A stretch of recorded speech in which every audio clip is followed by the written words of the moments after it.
Because our economy is evolving. We also not sure, macam tak sangka where is the economy going to land macam next year. Kalau saya dapat kongsikan satu idea mengenai saranan AI pada masyarakat kita dan juga Singapura, pertama kita harus mengenali AI lah.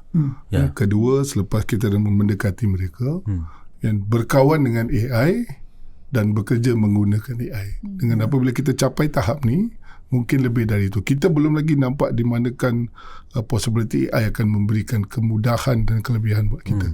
Semakin cepat kita raih, semakinlah kita dapat.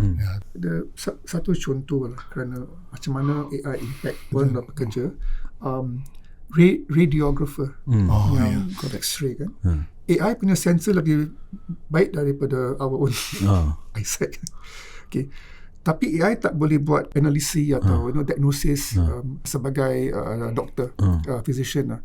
Ada macam human element, physician, doktor, radiographer, radiologist kena macam buat analisa, give you the diagnosis.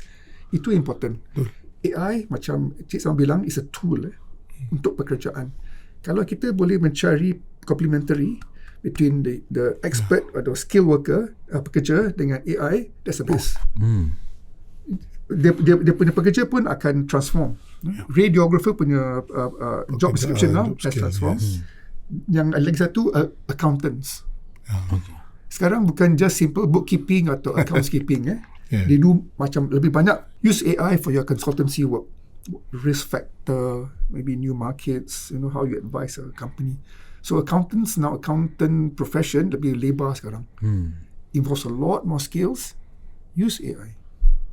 That's how you macam reinvent the profession.